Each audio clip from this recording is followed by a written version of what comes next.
விசிக அனைவருக்குமான கட்சி என்ற உண்மை புலப்படும். சாதி மதம் என எந்த அடையாளத்திற்குள்ளும் அடைக்க முடியாத தலைவர்தான் திருமாவளவன். அவருடைய கவிதை வரிகளிலே சொல்வதென்றால், மதமில்லா சாதியில்லா மண்ணின் மைந்தர்தான் எழுச்சித் தமிழர் அவர்கள்.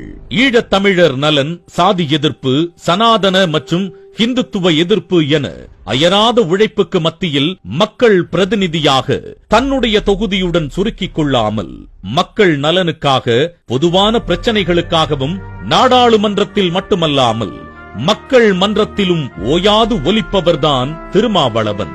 ஈழத் தமிழர்கள் பிரச்சனையால் உந்தப்பட்டு அரசியலுக்கு வந்த திருமாவளவன் கடைசி வரை ஈழத்துக்காக தமிழகத்தில் குரல் எழுப்பியவர்களில் முக்கியமானவர். 2002, 2004 என 2 வருடங்கள் ஈழம் சென்று தமிழீழ தேசிய தலைவர் மேதகு பிரபாகரன் அவர்களை சந்தித்து